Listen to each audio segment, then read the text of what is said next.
Oh, it's got a thingamajig. I can't even get close enough to the It's like a camera. zip tie. It's like I'll get close to this camera. It's like a little buckle, Anyway. Wow. Oh, that's cool. It's like a zip tie you can undo. Yeah. So now, in the spirit of doing audio podcast, I'll put my headphones on and I'll be able to talk into the mic without pulling the. But if you'd like to see more content like that, let us know and we can start a Patreon. Yo, straight wheelies in the Patreon. If we get the Patreon going, I will And post close-ups of Terry. a lot of content. So many wheelies. We got to get like a smaller bike for learning wheelies. I'd like to learn. Maybe I don't even know though. Like, what, wheelies? I'm not. Isn't that sure. like a thing you just do? You goof around. Like Okay. that. It's for hooligans, As right? somebody who recently wheelied one of my motorcycles On purpose. yeah. Did you do it on okay. purpose? Yeah, no, I did wheelies on my Honda this past summer, and I think that wheelies are like a lot of other things where like if you learn them when you're a kid, it's easy Totally. because you're fearless. Yep. And you're just like, I don't care about consequences. Oh, a broken signal doesn't matter. When you get a little bit older, it's like, no, I paid thousands of dollars for this thing. I don't want to have it fall down on the ground. That's a really great point. Yeah. I wanted to learn how to ride a motorcycle with zero falls. Yeah. Which is totally different than my approach to most things in life, and I was a little nervous when I was picking it up because of that. Like, literally, my nickname in the snow skate world was Tumble Bear because I fell so hard and so much. Like, there's a low-key joke in one of the old snow skate videos where it was I was pissed about it, but they did a montage at the beginning of my part one year with like 100, just me falling on every single rail, because the way snow sports works is you go with your crew and everyone gets a trick on a rail, and then a lot of times what'll happen is it's like, well, the best trick's the only one that actually makes the video. So I was the dude that got all the falls on the rails, and then everybody else would get like the cool tricks. I don't know. I fell on literally every single spot we went to. I fell super hard and super graphic, and I don't want to do that when I started motorcycle riding. Yeah. I would say there's some stark differences between the two, but not wanting to crash your motorcycle is a great goal. The other thing too is like I feel like when you learn how much or how little amount of pressure will break your collarbone, and what that means for the next like 6 to 8 weeks of your life, you're like, yeah, maybe this is not the wheelie summer of Terry. Like. That being said, I got a big ass bike that I try to learn them on, and it was kind of scary. It's like a big heavy cruiser bike. No, it's like a dual sport, so like a dirt bike that you can ride on the street. It's like a plated dirt bike, basically. Okay. But it's huge. Like I can barely touch the ground with like tippy toes on both Bjorn sides. Cannot. Yeah, you can't sit on the bike. Wait, is it one of those cool old Hondas with the giant front wheel? I mean, I will show you what it is. Because Honda, like back in the 80s, made dirt bikes with a great big front wheel. I think that you're just talking about dirt bikes. I have a. I think I have a 98. Yeah, it's a. So yeah, this is. I'll throw it up on the screen. Oh, it's really tiny. I will find something in the meantime. Okay. If I had like a Grom or something, I'd probably learn how to do it. Okay. But like one of those. Yeah, but bikes. on the bike that you have, you don't want to mess that up doing wheelies.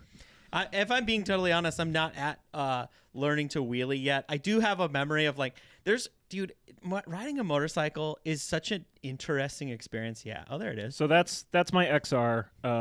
My feet go, and your feet probably go to about here on that. Yeah. Like the inseam, this is a 30 inseam right there to there. You need a 32 to ride. I think you need a 34 on that Oh one. shit. It also like it weighs 350 pounds. I think wet. So it's one of those things like you fucking drop that thing, it sucks. Like, yeah, that's like I can enough pick it up. weight that it'll hurt you. Yeah, and then like the real fear, the thing that you have to like master, and then you like unlock the wheelie is like not being afraid of dumping it off the back, and Do you know what he's saying? like if Dumping you it like off the back? literally Is that, like, falling falling off the off? back of the motorcycle. Yeah. That seems like a thing you wouldn't want to do. Right. But you kind of have to know how much you can give it until you fall off the back. Oh, so you There's, like, a have to sweet fall off spot. the back a couple of times to find the Probably. You kind of have to be comfortable with that being an option while you're trying to learn them. Yeah.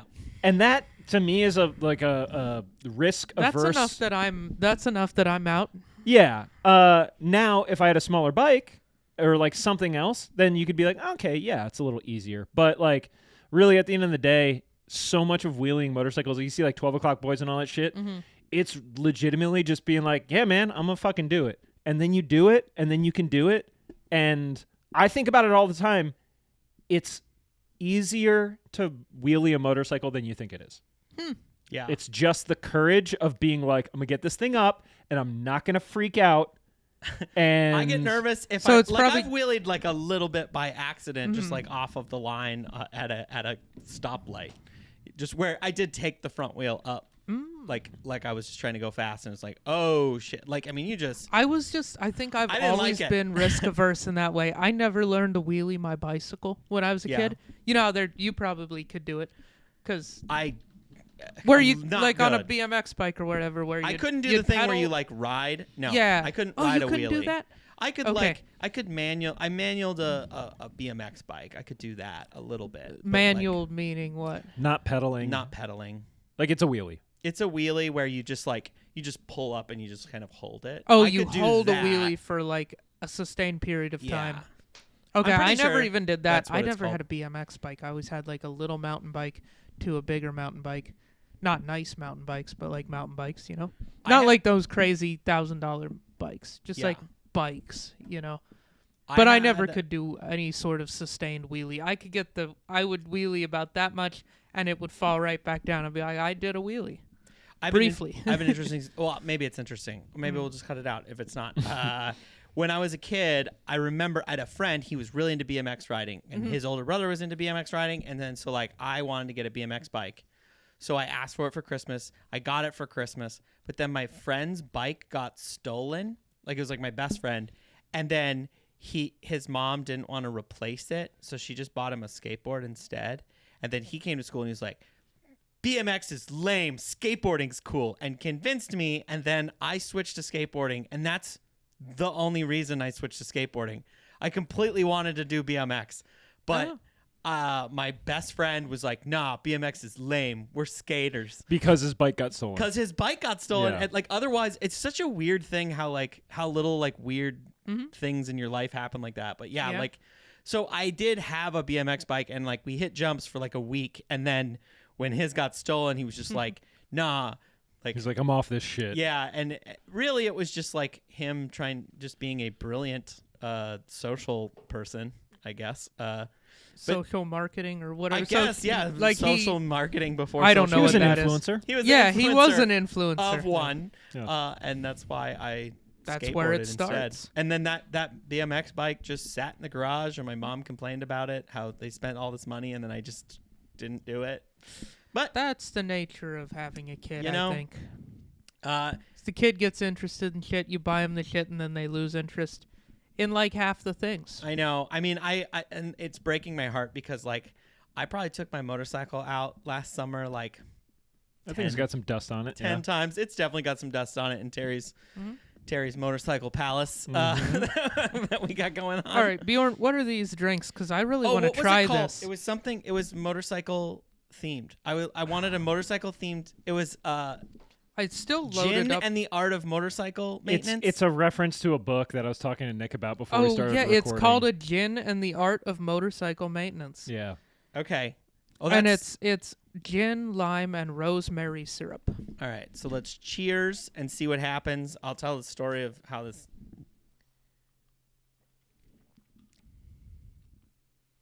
That's good. Wait, that was a lot of dead air.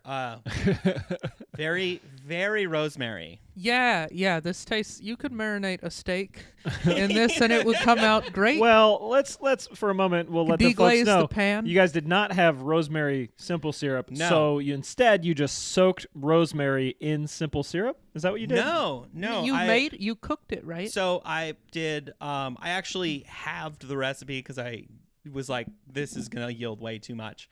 But no, I just did half a cup of sugar, half a cup of water, and then rosemary, and you just boil it, and then you simmer it for a little bit, and then I put it in this jar, and I drove here. Yeah. So, it was warm when I poured it Yeah. into the shaker. So- No, that's fresh, hot off the press. This is gin, rosemary, simple syrup. Because I was like, I spent more time And lime. looking on the internet for like stores that carried rosemary simple syrup, and then I like looked the recipe up, and I was like, oh, I have most of this, so I didn't have to go to the grocery store And get rosemary. rosemary because I didn't have fresh rosemary on hand. No. What I do you got, didn't Terry? I see you. I see the wheels. No, I like that. So you were on the hunt for like a motorcycle drink, and the answer is the fucking Busch Light. Like, I know, but I just wanted to kind of class it up and do something, something different, something Is that the interesting. motorcycle drink? I think that the motorcycle drink is like fucking Hams or Cheap beer. or like what's the trashy whiskey that every trashy person loves? Jack Daniels. Yeah, Turkey? Jack Daniels. Oh. It's like Wild Turkey. Wild Turkey. Wild Turkey even more. but you know what Turkey. though? Wild Turkey I feel like is cooler because it's not like. Oh, you know what? I will Yeah. say Jack But- Daniels. I say this because I almost bought a Dyna that was in Sandy, Oregon, and it had like the Jack Daniels logo painted on the tank, and I was like, A Dyna. it's a Harley. It's Okay. Yeah. And it just like it's Oh, it would have the Jack Daniels logo. yeah, on it's it. just like you're like, come on, this is it's hack shit. You're just like, oh, cool, you're into motorcycles and Jack Daniels. Like, Do you listen to Johnny Cash as well? yeah, like I don't know.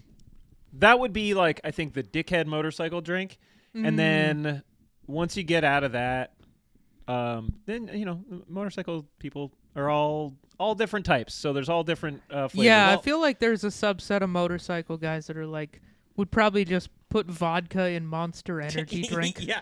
Well, I know that. No, that- those guys all obvious. drink White Claws. Oh, those guys drink White Claws now? Yeah. Yeah. Dude, I hung out at a motorcycle garage that had a bar the other day, and like those guys drink like fuck. Oh, hey, let me get like the guava IPA, and I'm like, this is what it's come Guava. to. Meanwhile, I'm drinking like a Busch NA or some shit like that. But yeah, they had like 4 different hard seltzers. They had like the Rainier one. They had some White Claw. They had all that shit because at the end of the day, all like the new generation of motorcycle dudes, they're just a bunch of fucking dickheads. They're just Yeah. soft men is what they are drinking. They are Seltzer. soft men with like a carefully curated exterior. And Not this seltzer. This when is they from should be Texas. drinking ranch water, ranch water. which is my new like favorite Your beverage. go-to? I can't Yeah. even. I got it as a joke, and I just like it so much. It's not even the skull on it that sells it for me entirely. Yeah. This is Definitely so helps. good, Terry. Like, It's pretty good. I'm actually stoked to get. I mean, it doesn't. It literally just tastes like a sweet rosemary. I don't know, man. This is like it tastes like a good cocktail. this bunch of is- good It's shit put growing together. on me. Here's Yeah. the thing: I didn't like it the first sip. I think you guys could tell if Yeah. you watch the video on Spotify now as well. But if you watch the video, you could tell that first sip, I was like, this tastes like a tree. But I like it better now. Yeah, because rosemary and then gin. And then gin has like very piney. pieces of a tree in it. Yeah. juniper. I'm not really that big of a gin person, but I'll do gin in a cocktail. Yeah. I'm not a martini guy. You a gin person? What's your? No. You're not really a hard alcohol. I'm not. I'm really not, because I just can't handle it. Because you drink it like it's beer. Uh-huh. You put it back, and then you're. I'm like halfway, and you're Yeah. much better at that. So I looked up. I was just like, just for funsies, I'm gonna look up because we're doing the motorcycle episode. Yeah. I was like, let's find a motorcycle cocktail, because I was like, yeah, we could do like Bud Light or something dumb like that. But I was like, let's do a cocktail. I kind of want to do cocktails more often on this I'm because I down just with think that. it's fun. They are fun. And The other one that mostly came up when I looked up motorcycle is called a blue motorcycle. Do you know what that is? No, what's in a It's blue motorcycle? Basically, I was like, oh, this sounds like a good time. Because it got that blue Caraco shit in it? So it's basically a Long I Island think it's iced illegal tea to have a cocktail that has blue in the name and not have that in it. Like, so it's a Long Island. with blue Ciroc. Yeah. That's basically what it is. And the reason that we aren't drinking those is because I'd have to buy like 8 different Yeah. boozes. Yeah, And it would be well, like, and it would seriously be like and $100 we'd for be me to just get us. hammered. And then you're drinking Long Islands. We're Like, drinking Yeah. Long Island iced tea, but well, it's and blue. those things are not good. It's like Patron. Like Terry, look it up. Look up Yeah. what's in a blue. Now I want to know too. I want to see a picture of it. I know it's just going to look like a blue drink. It's I don't care. Just like blue. I think you garnish it with an orange, which Of is course kind of you do. Wild. this shit looks like Just looks like it's a fucking asshole drink. it's totally an asshole. Is drink. it? It's looks like it's a something you bar drink 9 out of like bucket a, night a drink. bowl. It's Like, something. Oh, Look that is a at that. bar 9 bucket night drink. Yeah. Shout out to Let's- Bozeman Bars. Yeah, that's like something that is there pineapple in it too? It course looks there like there's a is. maraschino cherry here. Like Here you go. So it's a vodka, tequila, blue curacao, rum, and gin. So and then lemon lime soda, Sprite, and then you Yeah, finish it with Sprite. Oh my god. So here's what I will say. I give it, so Long Islands are typically like a lot of flavoring and like a lot of like liqueurs. I will say this is 4 different types of straight alcohol. yeah. Wait, I thought a Long Island iced tea was 4 or 5 types of straight And liquor. Coke.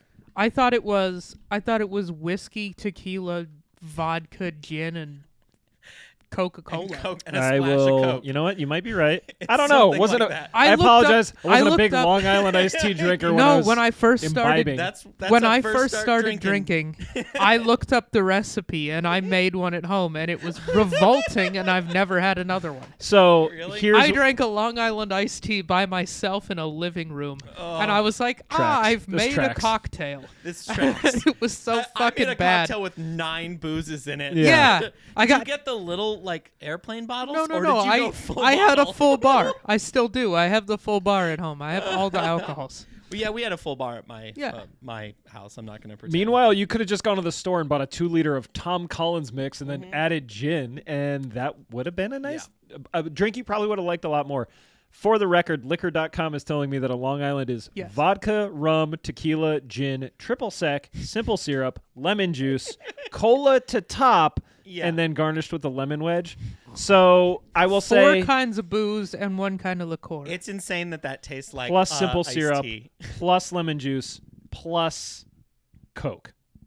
yeah, That's it's a lot of shit going on in there. bad. Yeah, Yeah. and it tastes like a brisk.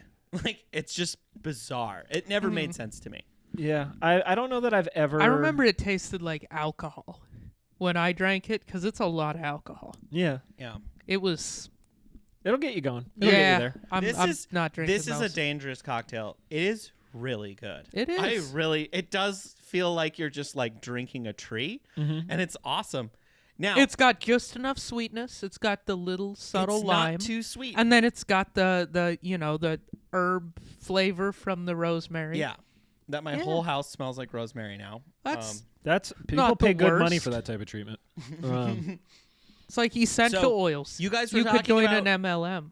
yeah, we could start one. See if You your guys, neighbors you want guys to were be their talking own about boss. Zen and the Art of Motorcycle Maintenance. He the brought book? the book up. I brought the book up. Have you read the book? I have. You, Can I? you love the book, don't you? No. Really interesting. I like the Explain things in to the listeners what this book is. It's it's one of the more And to me a little bizarre bit. books I've read okay. because there's like this voice in the guy's head. The part that I did like is I did live in a lot of the areas that they talk about going. So Okay. he starts in Minneapolis and he goes across. They go down like I-90, which goes through Bozeman, and they talk about Bozeman. They talk about the. Oh, where did the they stop in Bozeman? I don't even remember. Is the It's been a minute. Is it the filling station? Is that the biker bar there? Oh yeah. Or the Cat's Paw? Dude, they have comedy there now. At the filling station? Totally. Like I follow all these comedians in there. I don't know. Yeah, Bozeman's got a weird comedy scene now. They have a comedy club where the Zebra used to be. Oh, that's where it is? The Zebra closed. So And anyway, now the book came out in the 74. last best Yeah, comedy. the book. These are important details. They are Harry. important details. Last best comedy or something like that. Yeah. Anyway. The book. So I was interested in motorcycles. For some reason, I woke up one day, wild hair. I was living in Vegas, and I was just like, I want to learn how to ride a motorcycle. I don't know. It was just like I feel like that thought has weird, been had in Vegas many a time. It was just a weird thing where I was like, you know what? I want to learn how to ride a motorcycle. Yeah. And so I started I didn't know where to start. So I read this book. Of course. And then I kind of it's a weird book. It's a super weird book. It's got some great philosophy. There's some So what's really the great premise of the book? The premise of the book. I mean, it's this. I want to say I'm gonna butcher it. Fictionalized Okay, autobiography of a 17-day journey that Persig made on a motorcycle from Minnesota to Northern California with his son Chris. It's recounted in a first-person narrative, although the author is not identified. So it's like this anonymous author. It's kind of like this omnipotent voice that's happening all the time. That's just narrating the whole thing. It's bizarre, and there's like this, ghost element to it of like his subconscious. Anyways, keep going. No, I mean that's kind of like the big thing is like it's these guys on a motorcycle trip, and at various points they're accompanied by other people with whom they part ways with in Montana. It's kind of like it's like the full, in my opinion, materialization of like it's not about the destination. It's about the journey. Oh, okay. So like he rags on his friends who have the new BMW motorcycles because they don't have to carry they don't carry a toolkit because they believe that their motorcycles are just going to make it, and then they don't. I feel like or something like that, and then he ends up having to help them because they are the ones that have and it's about like nurturing your motorcycle or whatever, like some wild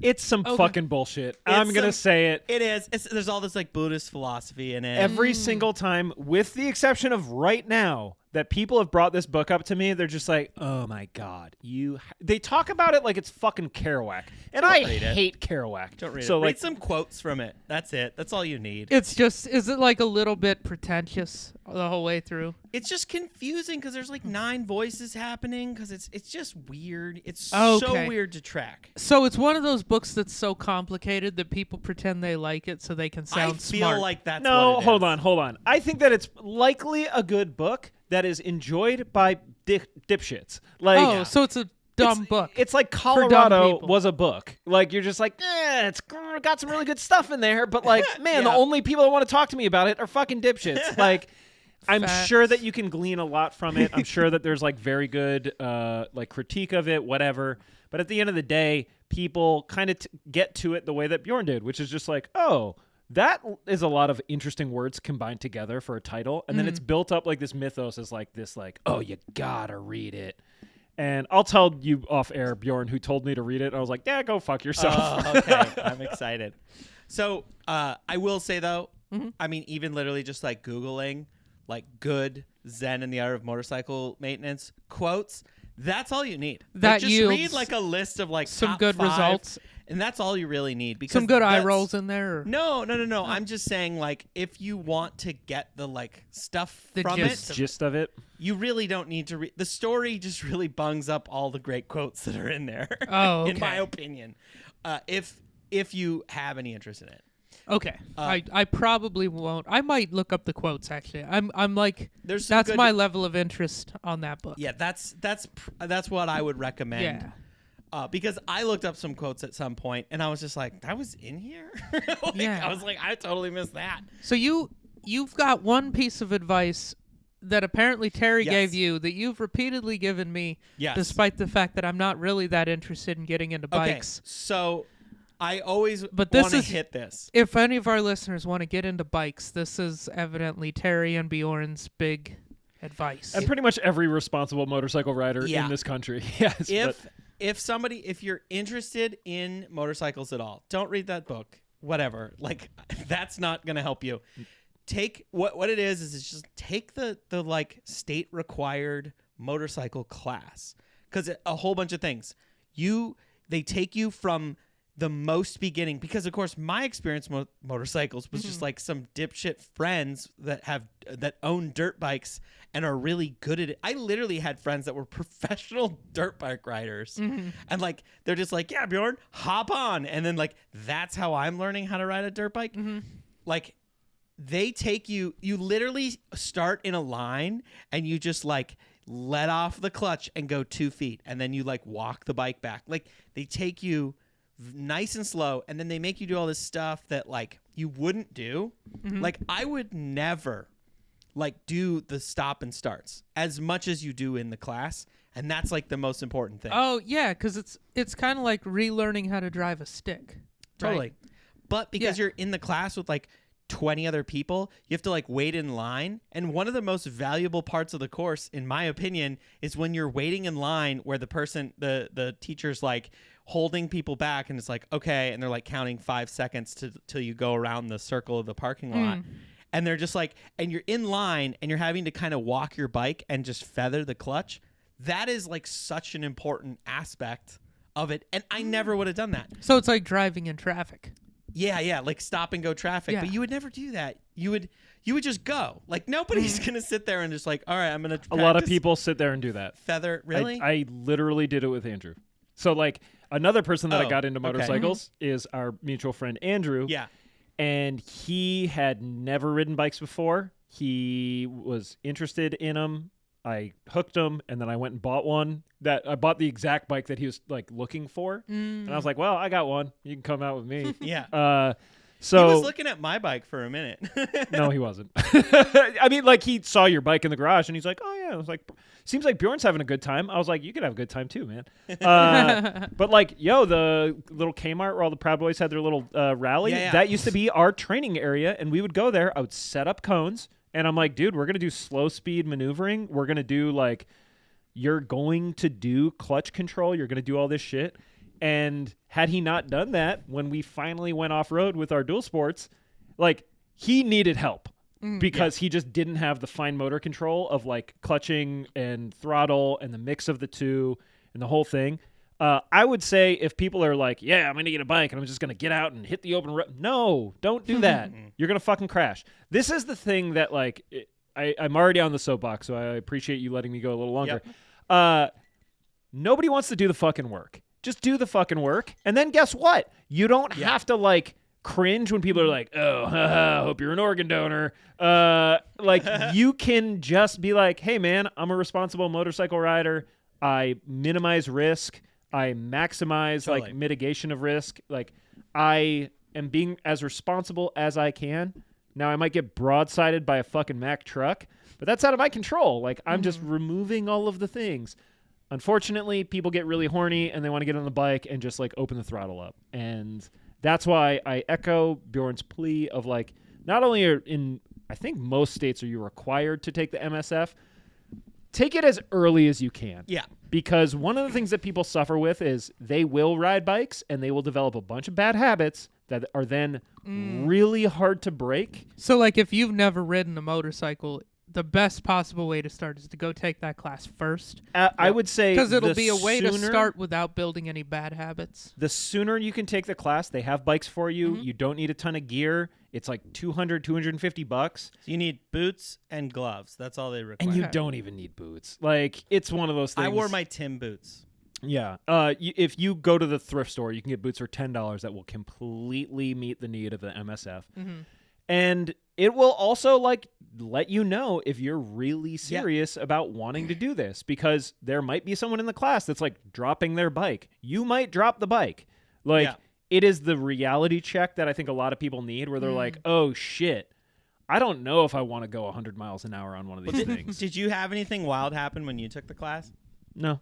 I've taken it twice. And both times, the wildest thing is like, and please, if you're a dickhead, listen to what I'm about to say. Take the class and shut the fuck up.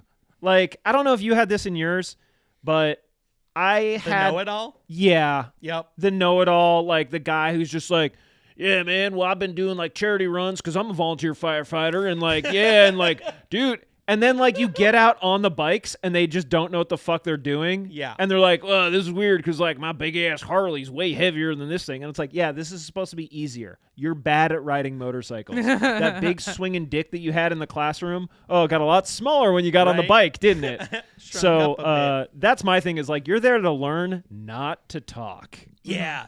There was like, there's always, I mean, that's every class. There's like the know-it-all that's like, oh yeah, my dad taught me. It's like, no. Just shut up and listen to the professionals or whatever. I had that. One of my favorite things in the class, there was one person that did mess up because there's this weird thing that people do when they get scared. They like somebody let go of the clutch. And then what happens is like, but they held on to the throttle. Oh. And so it throttled up. And of course the motorcycle just goes crazy. Like it wheelied and like went over somebody else's motorcycle. Nobody got hurt, but it was just like this, like, whoa, like, because you should just let go entirely.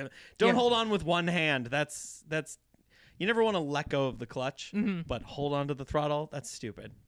But Yeah, you would never do that in a stick shift car. no, it's different. It's now there's a lot of people like you where they drive a stick shift, me included. I was like, I got this. It's different. It's very different because it's different. What's different things other that are than the moving. fact that your different parts of, like, your hand is doing the clutch and the throttle now instead of Yes. your feet?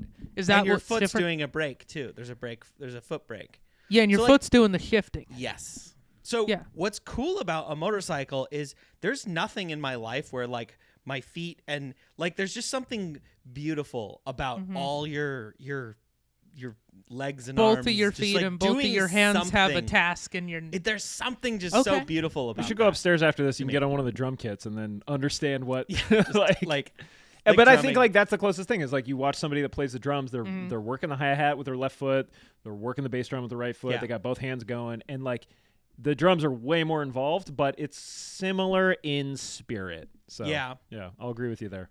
The person in my class, I'll be real quick on this. There was this like total Harley brother guy, just like, oh yeah, brother. Like he looked like he like grew up in a biker bar. Yeah. Okay. Just the most, I mean, like had like the long, he looked like one of the people that worked at that Orange County Choppers. I don't know if you remember that.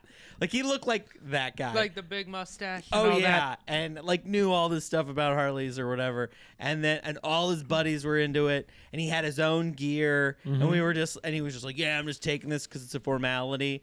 Dude did not pass the class. Yeah, I Oh, love that shit. shit. Oh, I That- no, no, no, no, that no, does no, no, sound no. funny. I love it. I was so happy. Where's my Cardi B? Like, Yes. Oh. It was tight. I mean, he sucked in the class though. Like he would go so slow, like because what they do is they like set you go in a circle. So was he and they like? make you go like in certain intervals. Was he like cocky as shit, and then he was bad? And then on the actual bike, he was he would just go like 5 miles an hour, and then the teachers kept getting mad because you're not allowed to pass anybody, but we're all like literally stopped, jammed up behind him. waiting for him because you have to go in a circle, and they like usually everyone in the class can be going all at once, and we're supposed to just kind of like have this nice flow. And he was going so slow that all of us would stop and then like wait for him to go around a corner, and he would just like boop boop boop because we couldn't pass him. What kind of bike was he on? He was on, I don't know, some dual sport or something. Oh, he brought his own bike. No, they have like no. a variety of bikes. They have you a can whole use. bunch of bikes. okay. I was on one of the days I was on a Grom, and then the rest of it I was on this Suzuki thing. Yeah. I didn't like the Suzuki because the saddle was super wide, and maybe I just wasn't used to sitting on a saddle for however many hours. But it just like I don't know, it just kind of hurt. Yeah. So I was not a fan. But it was just he was the only person. Basically, if you can kind of do it by the end, you are Terry, did your thing mess up? It just blinked green at me, That's weird. and we're Does still it say recording. battery? Anyways, this everyone passed. Like everyone passed. Except for this guy. Yeah. Like if Yeah. you can ride around the parking lot on a bike and they you can pass stop most people, so don't be afraid of that. I mean, Okay. you got to pass the written. You can't be an Yeah, idiot yeah. and do that. But most people pass. It's like it's not that big a deal. But like the way that they won't pass you is if they're just like, yo, I don't want you on the road, because if you pass the class, you can be on the road fully. And like the guy was, if somebody is too scared like him, he was just scared and he wouldn't go fast. That's the thing that's so perplexing about it is like and this sounds like a pretty unique scenario, but so many people that think that they're good at motorcycling are good at like riding a motorcycle on the highway, which is like incredibly scary when you first start doing it. But then it's like some of the most like advanced motorcycle riding I've ever seen in my life. We talked about this. I don't think I ever pulled the video up. Is like, now I will say it's a shame. LA motorcycle cops have like these competitions where they have these big ass like Harley baggers, and they set up the most technical slow speed maneuvering courses, and they make this shit flow like water, baby. It is insane. And like, I'm talking about like a bike that's probably like 600, maybe 700 pounds. Like a giant heavy bike. And they're just like dipping and turning and leaning and like. Yeah, because they got to like navigate city streets. Yeah. And, but so this is like them showing off. This isn't part of like the test to be a motorcycle this cop. isn't like their training. No, this is like they practice this shit on the weekends, and then they have like an annual contest, and they get a trophy, and then they like, I don't know, beat up a black kid or something. They're really fucking good at motorcycle handling, and a lot of the dudes that you'll see that are just like, yeah, man, I ride a lot. You try to get them to do one of the things in the MSF, like the notorious figure 8 test, is like they have 4 parking spots, like side by side, 1, 2, and then 3, 4. And you ride your bike into it, and you have to do a figure 8 in the parking spots. Within the parking spots. Within that block of 4. Yeah, that so is you a have, thing that you like have 2 spaces to do basically a full U-turn. Yep, you got a U-turn, crossover, U-turn, U-turn, crossover, and then ride out. And that is a thing that like if you do not have good balance, if you do not have good clutch control, if you do not have good throttle control, you're probably going to go outside of the box, which is like not a failure, but you like lose points. Yeah. I've seen so many people during MSF classes that like think they're like, you know, the shit, and you try to get them to do the figure 8, and they're just like, yeah, I don't know, man. I just like, yeah, something's up. Something's up. It's not me. Something's up. And you're like, no, it's you. no, man, it's you. It's like you literally only think motorcycling happens at 45 miles an hour or faster. And like, it's yeah, because I dumb. guess that's speed has a lot, like it has a big Speed is effect a on the stabilizer. physics Yeah.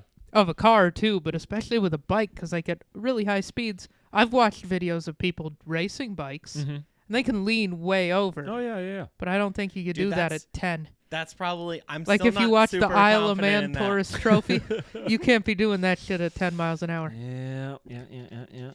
You know what the Isle of Man Tourist Trophy I'm is, familiar. right? Yes. It's like the coolest shit you've ever seen in It's your cool, life. and then like a bunch of people always die. Yeah, every year They people just they fly go off the track. 200 miles I an don't know hour what this around an is. island. Okay, it's a cool ass bike race where there's this island called the Isle of Man over by England. It's like part of the UK or something. Okay. And they close all their public roads for a couple of days or a week or something for this bike race. They close their roads there a lot for races. I'm pulling up video of it. Yeah, it's so cool. But it's like the most dangerous race in the world. And people ride awesome motorcycles 200 miles an hour around this like Dang. 20 or 30 mile, like through towns. Oh, crazy. It is the coolest shit I've ever seen.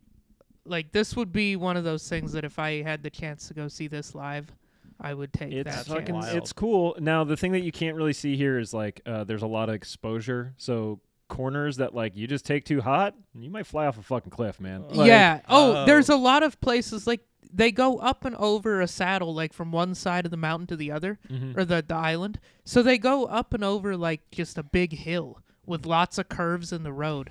And yeah, people definitely die every year because they're going balls to the wall like crazy fast on these bikes. It's cool. It's gnarly. Racing is a thing that like I'm not, despite Racing my is current mad dangerous. my current setup. It's a thing that like I'm not a speed dude. I don't want to ride fast. Like I remember I had a friend who helped me a little bit a while back with motorcycles, and he was just like, yeah, dude, you got to get a sport bike. Like, oh, man, once you get in them twisty. And I'm like, bro, I don't want to do that shit. And then sure enough, he broke his fucking collarbone because he hit some gravel going around a corner, going up Timberline Access Road. And I'm just like, yo, what do you think you're doing, man? Like, you're not on some hot boy shit. Like, you're not impressing anybody. You want to scare yourself. Cool, man. There's a lot of other ways to do it that are not going to involve you flying off a fucking mountain. Yeah, I feel like I kind of get that, though, because, like, I get it. It's like, just not for me. It seems really fun. Like, if I was going to get into bikes, I'm not into crashing off of a gravel road, Sure. but, like, those are the kind of bikes I would want to be on. I think Like, I would get into bikes because for the amount of money you spend on a bike, you can go exponentially faster than whatever car costs the same amount. Yeah, but you can do that. So we were talking about this a little bit before the show. You could spend $1,000 on a motorcycle, go 100 miles an hour. No problem. I'm talking like acceleration and like... You will get up and go. Right. If you're comparing it to a car, Yeah. any motorcycle, way I don't care faster. what it is going to fucking put you back in your seat. Yeah. Like, I that's, know. I have, like, not fast motorcycles. Yeah, the power to weight ratio, that number can't be argued with. Yeah, and It's that, just I will say, better on a that is bike. one of the things that is, like, the most gratifying. Speaking of Timberline Access Road, anyone that's ever gone up to Timberline, it's, like, twisty pretty much the entire way, but there's one about 300-yard stretch where it's just straight and you can pass. And one of the things that really sunk the hook for me on motorcycles was after I'd been riding for a while, I used to ride my bike up to Timberline when I worked at camp. Mm-hmm. And I would get stuck behind slow drivers. And some of the stuff that like really sunk in with me through motorcycles was concepts of like the power band of your engine. Mm-hmm. So like understanding where in your RPMs you're going to get the most power from your motor. And on it's like- bikes, a lot of bikes have really high revving engines. So Oh, you yeah, got to yeah, be yeah. up at like 8, 9, 10 for sure. plus. Yeah, there's 1,000 bikes that RPM. redline at like 14, 16K. Yeah. Which is nuts. Anyway, it's like a big sweeping left-hand turn, and I would be behind something, and I'm like, I am going to blow the dust off this thing right now. And I would get in the power band in the turn, and the moment that it would open up into the straightaway and I would see that there's no oncoming traffic, I would just open up the throttle and take off. And it's the coolest fucking... You're just like, oh, see ya. And you explode like a rocket. It's insane. It's so much fun. And then I pass and I get over and then I slow down. Yeah. No, that sounds really fun. That would be the shit that I would love doing if I had a bike. Nick, and it's really interesting because like I'm gonna say one thing and then we should probably get onto like the shoes real quick. Yeah. But like it's you really can get some of that fun stuff not even going that fast. Like I've gotten some joy. Like we went to where did we go? We went to the coffee shop.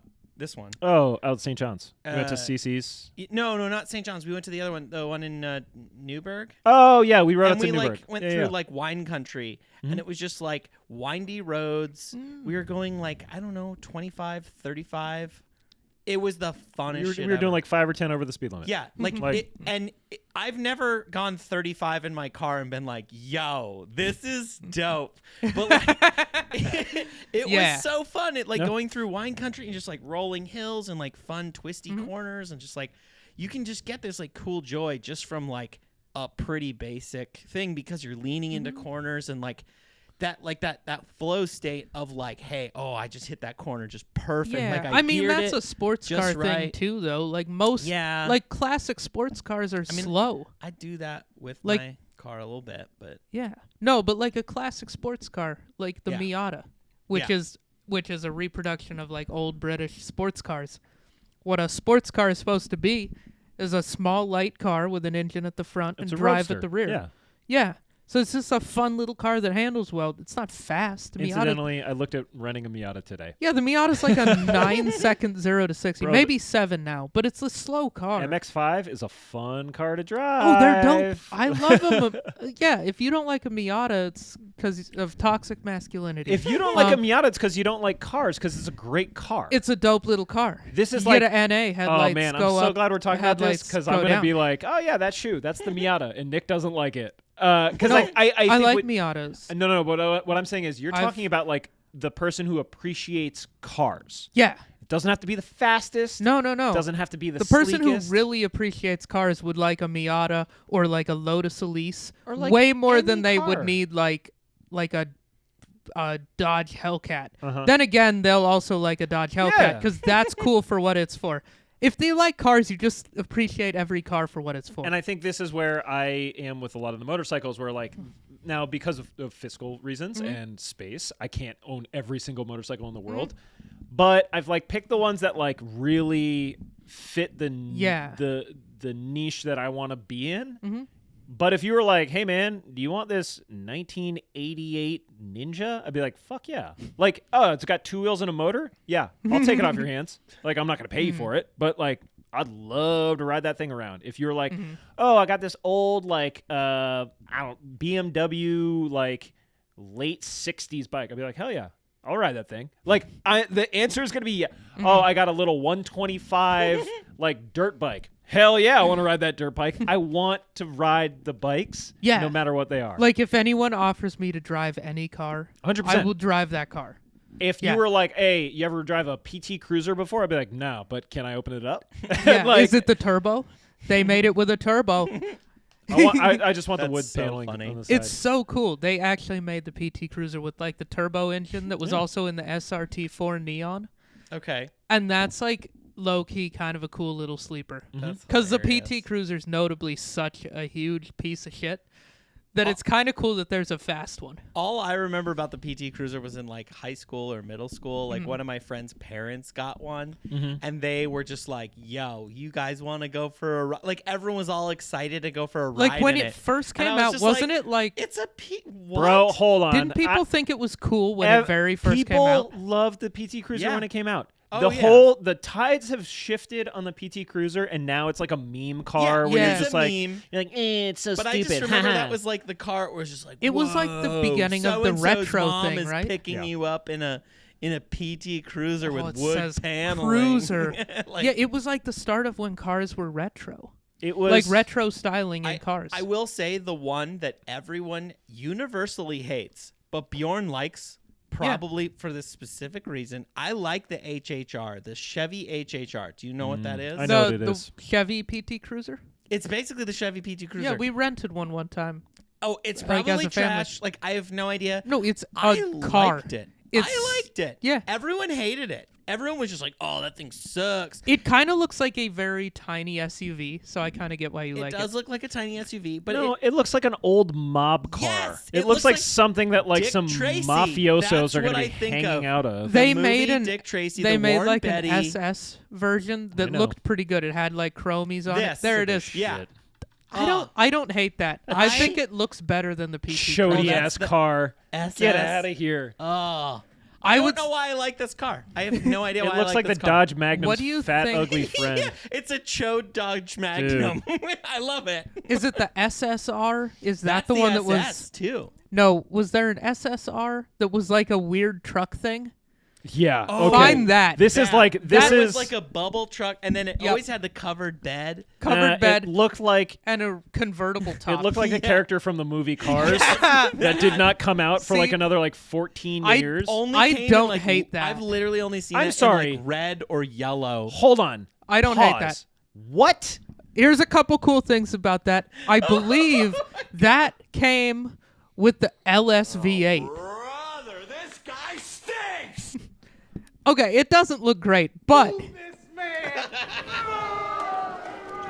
This is such a Matchbox car. Yeah. I remember having it. oh I yeah, feel you like. have that as a toy when you're a As a kid. toy. 100%. It's kind of a neat looking car. It looks like nothing else.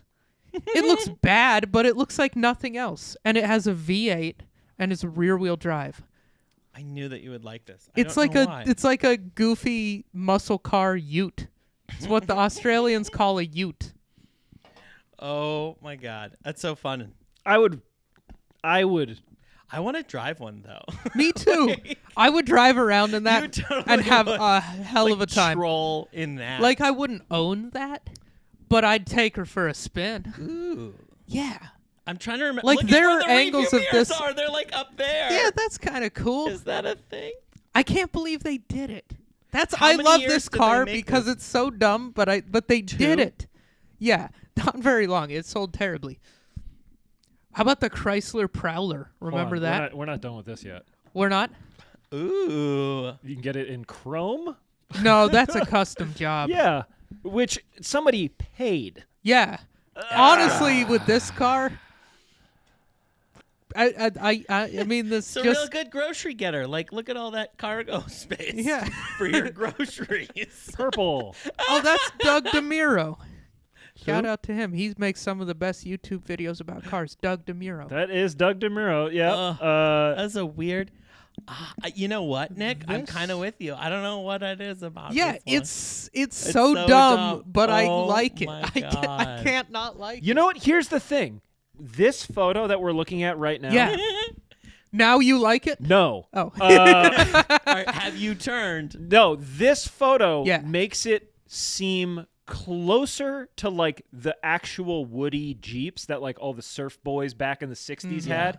And I think that there is a configuration of this vehicle with different body panels, with different styling that could be the fun, like, I'm going to go down to the beach. Like, just novelty vehicle. Yeah. The problem is they tried to make it serious. Like, they should have just made, I'm going to see if I can pull up like a classic like Woody Jeep.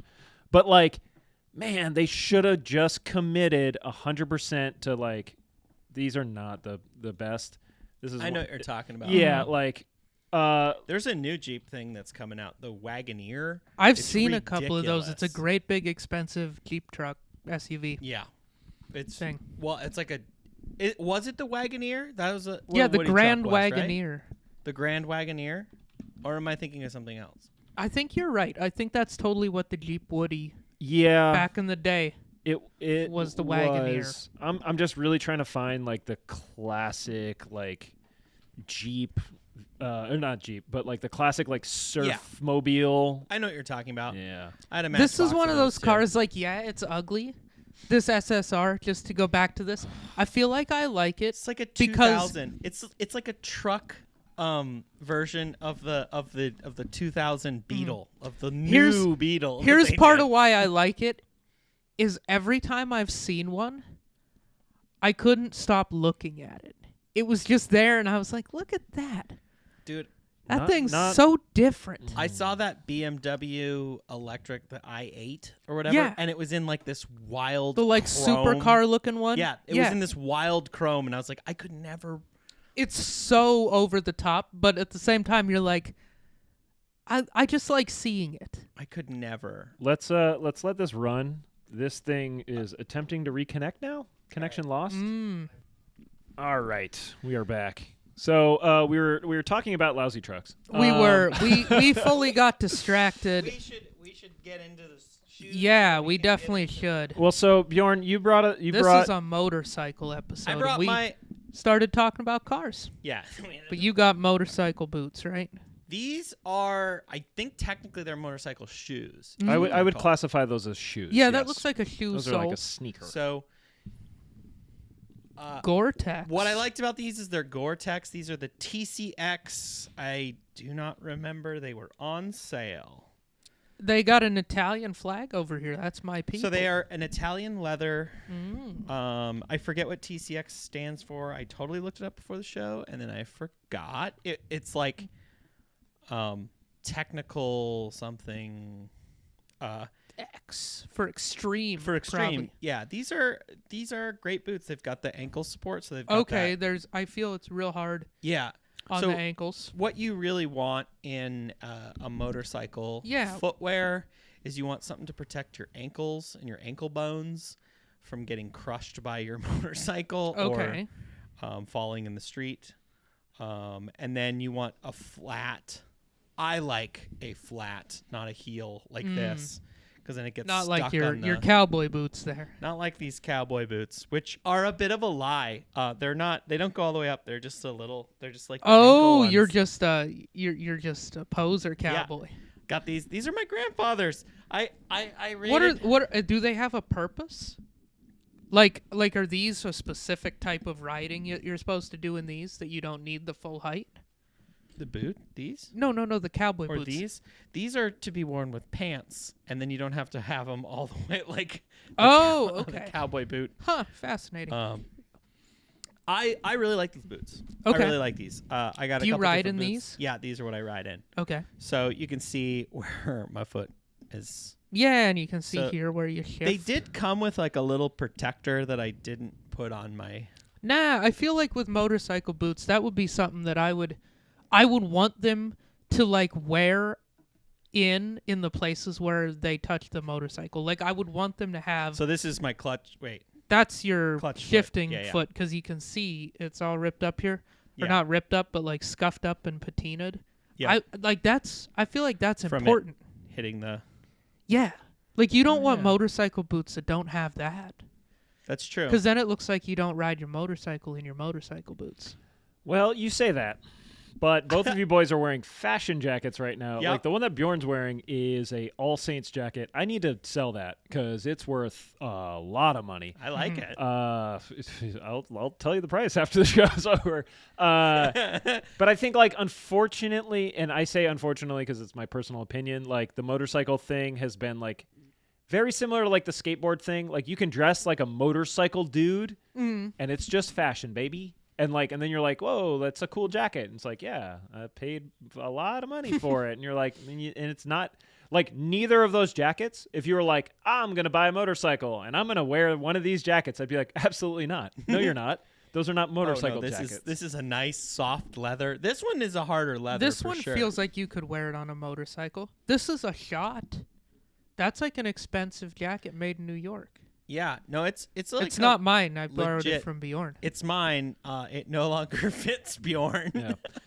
One thing I'll say about the double-breasted, like classic, like James Dean motorcycle jackets, they were invented before people knew what the fuck should be in a motorcycle jacket. Yeah. So like, there's no armor in there.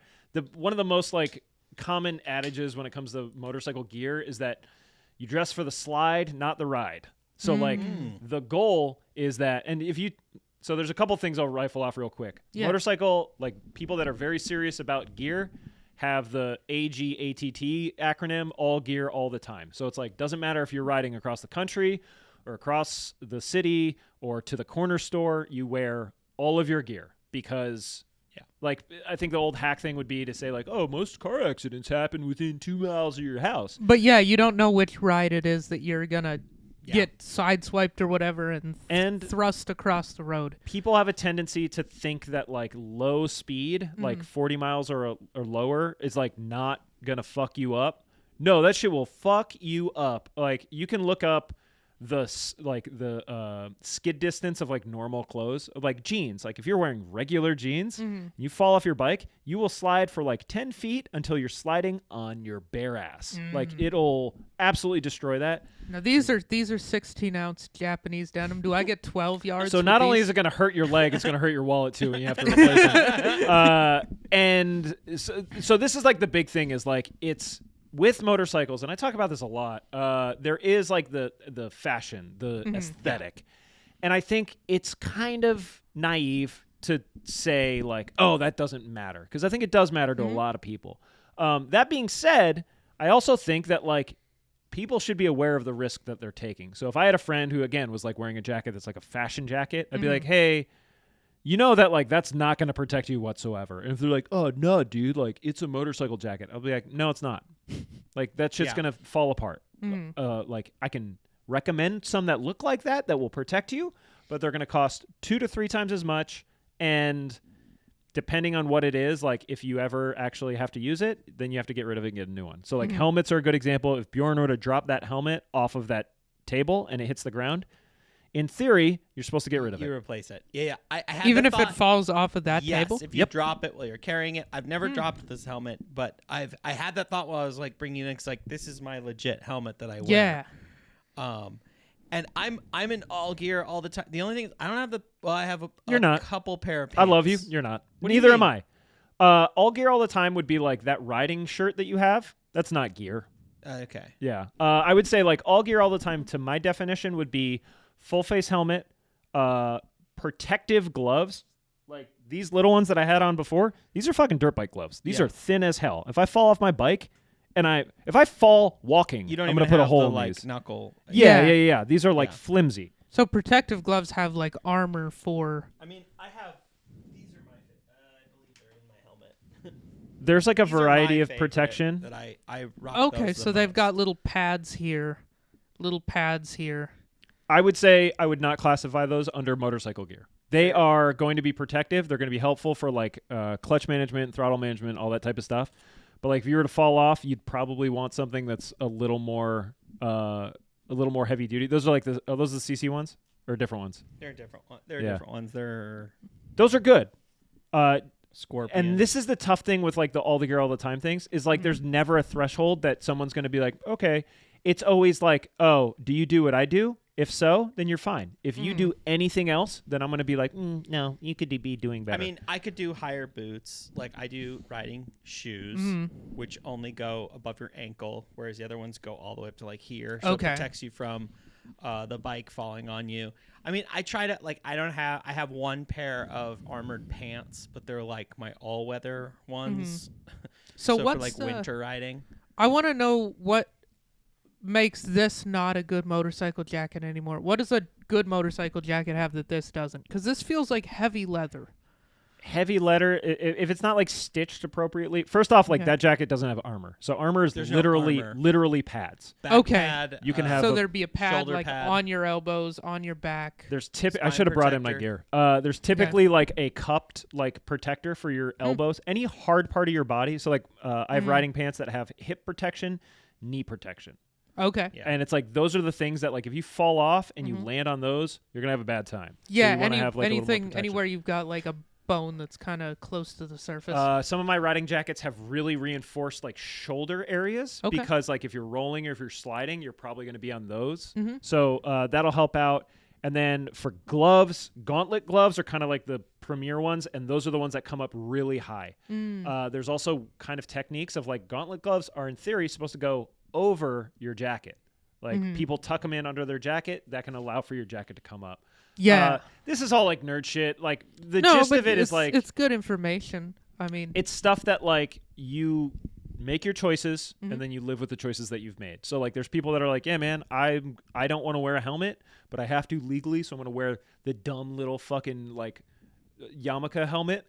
And it's super stupid. It's Yeah. like it's just being irresponsible in my personal opinion. I have a 3/4 helmet. I don't wear it anymore. I used to, and I would only wear it like driving from Boise to like Salt Lake, where it's just wide open highway. But what's a 3/4 helmet? 3/4 is like the classic. Is that that doesn't have the chin bit? doesn't have anything from like here down. Okay, so So, it's like, like a you- ski helmet, Yeah. Yes, but for a bike. your Like classic probably hard over your ears. instead of snowmobile soft. helmets are like usually way back in the day were like 3/4 helmets. Now they're more like that. yeah, But yeah. you wear them with ski The goggles. full face is like you should be wearing a full face. Like there's very little reason why you shouldn't. And then I think the last thing with like footwear is just like, again, anything that's like resistant to abrasion, anything that like is going to help you ride the bike better, control the bike better is good. I think the world is your oyster in terms of like how much protection you want to go from there. And I would recommend like more is always better, but I'm not going to be like the fucking gear cop who's like, you're not doing it right. You're going to die. I mean, like, I have like protected shirts, like armored shirts, and armored like non-leather jackets, and then I have my my like ridiculous jacket that I have that zips into those pants, the Alpine Stars. I spent way too much. That's the thing about motorcycling is it is a bottomless pit of just you're gonna spend so much money. It's like that's something else that people don't always think about. Is just like, yeah, the bike's only That's one of the things. $3,000, That's one of the reasons but I haven't gotten into you motorcycling. also have to get different because like you ride in the summer. Like these are great summer and fall. Winter, not so much. My feet are freezing, and you're in the elements. That's like a thing that you just don't even realize. Like, because I keep my bike over at Terry's, and like I'll go on a ride, and I'm like, I usually will put the windows. I'll put all my gear in my car, and then I'll drive over there with the windows down to kind of just be like, all right, what am I gonna wear? Like, Get a 'cause little it acclimated. is a little like, what do you wear? Because there's been times where like I'm sweating. I'm like way too hot, or there's been times where I am freezing the entire time, or like we rode in a hailstorm that one time where we just like stopped. We're like, well, let's just kind of let the hail stop and then we'll see what's going to happen before we drive home. But Yeah. you're in it. So I will show you now that I've done my little spiel about gear. Here's what I wear on my bikes. And I will say, with the current kit that I'm wearing, I need to get like dirt bike boots. But these are my shit kickers. They are like army surplus, just leather boots. They do have a bit of a heel. I'm different than Bjorn on this. I like having a bit of a heel on my motorcycle boots. And like, they fucking suck. I've never polished them. You can see like they're getting like the wear spots. This is from my clutch right here. And the benefits for these is like they come a little higher on the leg, but like they don't really provide a ton of support. So this is like, I would say, like, not to make it a competition, but like these are like interchangeable. If you're like, what's going to protect you more, Bjorn's shoes or these boots? I'd be like, I don't know, probably 6 of one, half dozen of another. Yeah, like, they're about the same. We will look at some other options when we get to Get It or Forget It, but I think I don't know, Bjorn, what's like, have you worn those like not on the bike? Yeah. I mean, I got weird feet though. I mean, they're so stiff. They're like really stiff. So for like walking around at a good amount of time, like, cause for like the year, so 2020 is when I started riding the most. And then there was like a moment where I mostly was using just my motorcycle. And so I would come into work and they were not the best for working in. But these, so like before these, I just wore my Tim boots, which is basically the equivalent of that. And my feet just hurt so much during the day. These are much better. I could wear these all day. Okay. But they've got like orthotics in them and stuff. And it does not come out. These, and I tried on a couple of different ones, and then I got these. These are much more comfortable for my foot. I believe these are a wide version that I got, so they're pretty comfy. The grip isn't the greatest. I mean, it's good for motorcycle riding, but like walking around, I wouldn't like hike in these. And the waterproof, I've ridden them in the rain a handful of times, and my feet stay dry. The Gore-Tex really in those liked. Actually works. Yeah. Nice. Those were some of my favorite aspects of them, and they're pretty comfortable because like I just don't like full on boots. Yeah. So the reason I got these, especially with your feet, I kind of get that. The way I approach, I'm a fair weather rider, if I'm being totally honest, and like the way that I approach it is like, you know, we go out to Camas, or like we go out to like we go like, you know, go somewhere in the summer or like the fall or the spring. I'm not riding right now, you know, like in the winter, but these are exactly what I was looking for this. But like if I was doing like maybe a longer trip, I might get some like a full on boot. Yeah. But yeah. What other? Oh, that's it. That's all I had about these. I really like them. They're and they were not that expensive. I think they were like $60 or something like that. Oh wow, okay. Is what they're usually retail at about $200, something like that. But I got them on sale. Nice. Well, let's do this. Let's get into the Get It or Forget It's. I got five that I want to show you. And so what I'm going to do is like, I will identify that we are in a wide world of footwear when it comes to motorcycles, and we have a lot of different things that we could look at, and we're going to try to like hit a couple of the different styles. And so for those of you who maybe this is the first time tuning in, Get It or Forget It, we're just going to look at a couple different options, and the boys are going to let us know if they get it, and that means like either you'd be interested in purchasing it or you appreciate it to a degree that like you get it. Forget It is like, nah, not for me. Like, I'm not that interested in it. I don't like the way that it looks. Like, you wouldn't catch me like wearing those out in the street. I'm going to try. I don't know what's going on here. Apologies with the tech. Yeah. So since you don't really ride. Yeah. So again, we're going to get like a couple different things. So this is from TCX. TCX makes a bunch of stuff. And I will say, full disclosure, I just went to the best sellers on RevZilla. RevZilla is like an online retailer. And those on the left look a lot like those. So it's a similar style construction. This is like this to me is like, this is someone saying, I want boots. I want like a kind of just a classic boot that is a little more reinforced, a little better for riding motorcycles. So it has some of the extra like tech R&D shit, but it is like a very classic silhouette. I don't have all the vernacular for like boot construction. They do have it available in the black, which is on the left of the screen, and the vintage brown on the right. And Nick, you are a self-identified boot guy. You know, you've got taste in boots. You like boots. So as a boot guy, what do you think about the Heroes? I mean, I think they look nice. They look like they're reconstructible, either some kind of like a Goodyear welt or a stitch down type of construction. I don't know. I think they look like a classy boot. I think most people would see those and they wouldn't see a difference between those and what I have on right now. So yeah, I'd say get it on that if you're trying to look like you're just wearing regular boots. If I have this, get it for Nick on the TCX Heroes. Regular boots. Bjorn, as a TCX appreciator already, where are you at on these ones? I do really like this brand.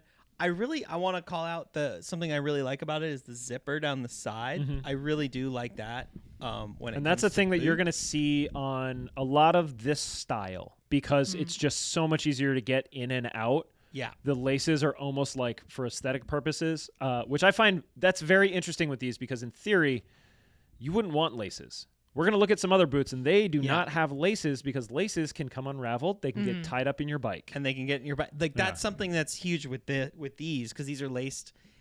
And they're hard. That's one of my complaints about these is it is hard for me to get my feet in and out of them because like I have to like lace them up and then I'm very, very careful. Like I tie them and then I tuck the laces and then I make sure that my pant is over the laces so they don't get into the machinery at all.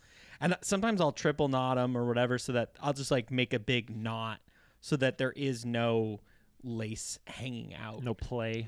Play. So I just wanted to call out that I like that zipper a lot, though these are not a style of boot that I would wear. I don't like the heel. And so for me, it is a forget it. All right. Oh, loud forget it. I think for me, and this is going to be maybe a common theme throughout a lot of this, is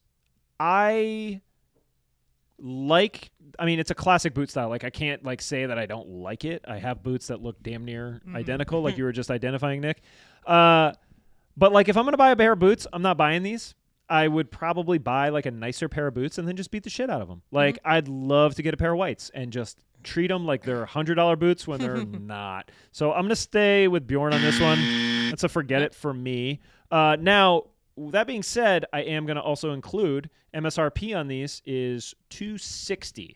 And that kind of plays into my decision a little bit too, because I'm like, if I'm in that range, you're gonna spend like $200 more and get the whites. I would seriously consider it, and like I'd probably take better care of them. They wouldn't necessarily be shit kickers, or they would. Sorry, what are the whites?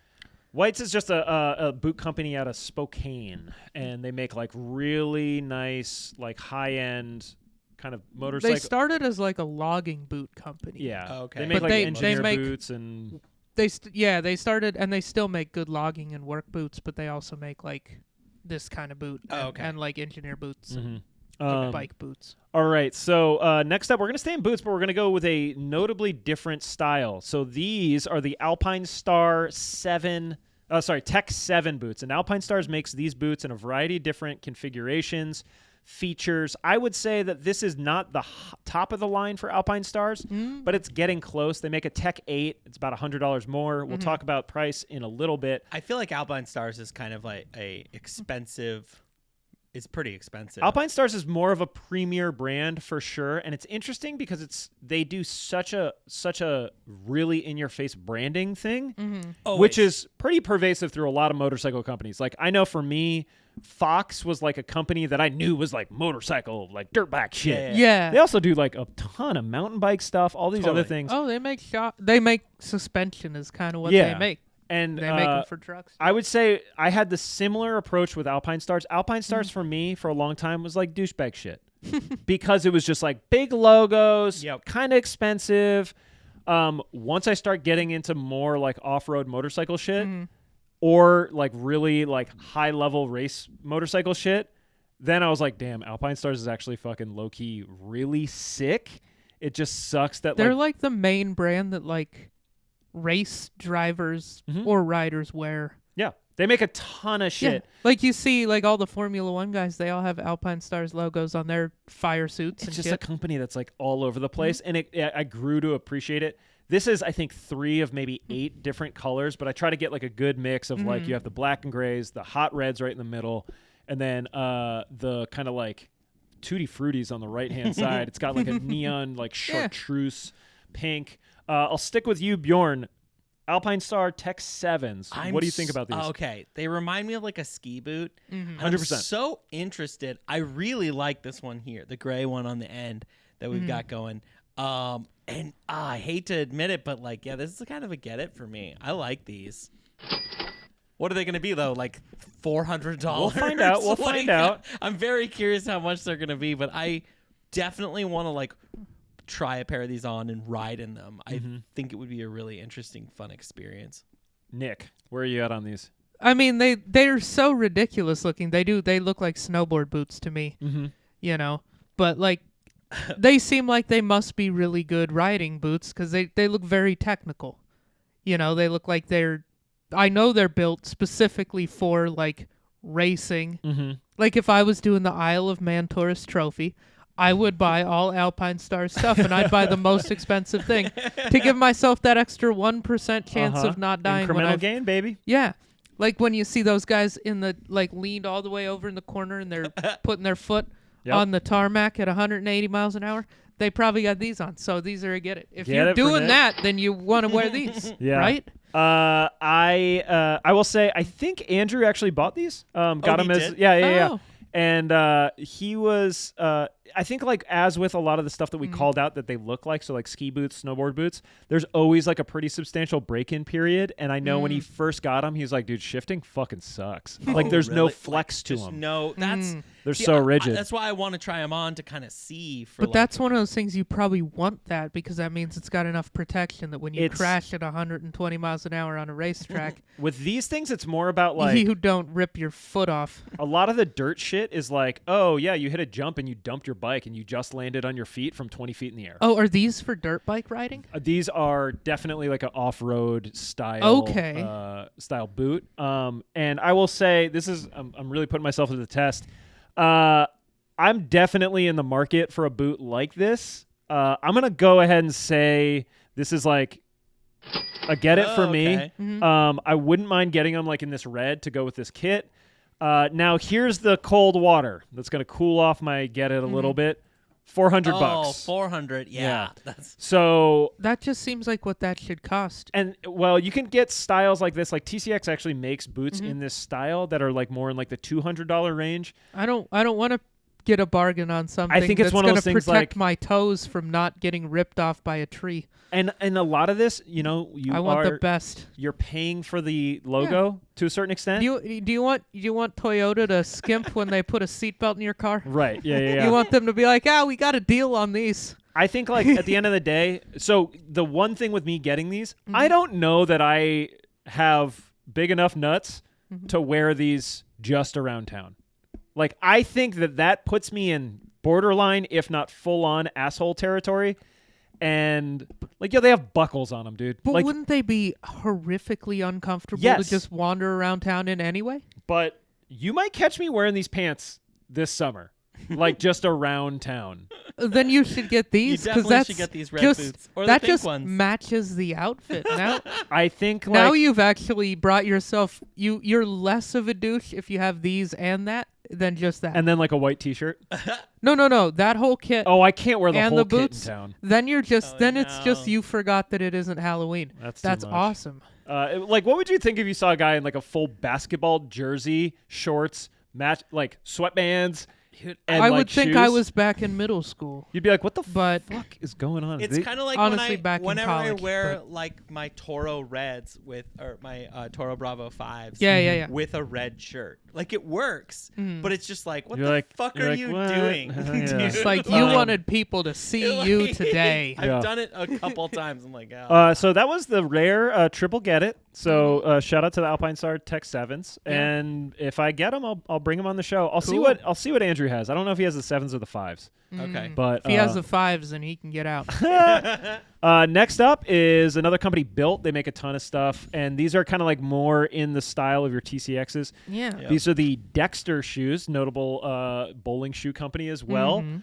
But as Just you can ordered see a pair. here, did you? I did. Oh, Yeah. for the league? Yeah. On a discount. I got the gonna- breads, though. Yeah. Got the breads, dude. Yeah, boy. Um, We're definitely gonna have to do a bowling shoe episode And ball. And ball. I need to bring the I'll ball bring in all because of that it. costs way more than the shoes. this show is just turning into like us flexing our We're toys. just like, look at all this dumb shit I bought. I need to. I Hey, need to. justify it in some I need to capacity. justify it somehow. I love Here, it. Look, camera. I got a big stupid bowling Fits ball. my fingers. Yeah. He all right. measured me. So Bjorn, I'm going to start with you. You have shoes that are similar to this. So these are just kind of like a really classic, Yeah. silhouette.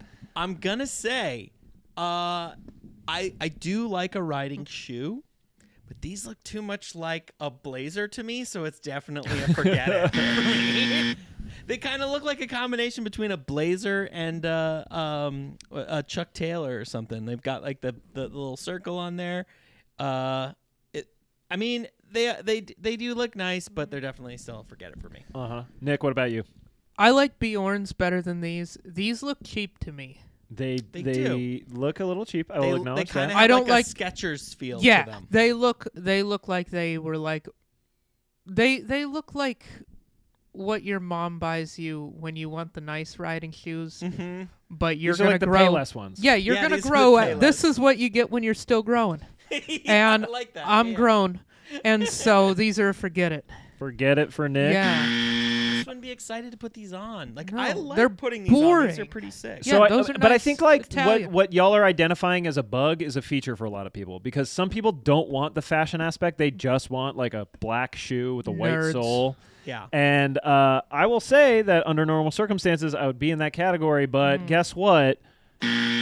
Fuck these shoes. First off, that logo on the side is harsh as hell. yeah. I It's think one of the things that like Nike, Adidas, everybody knows what that is, right? They know what that shit is. With this, you're going to put a big ass Built logo on the side?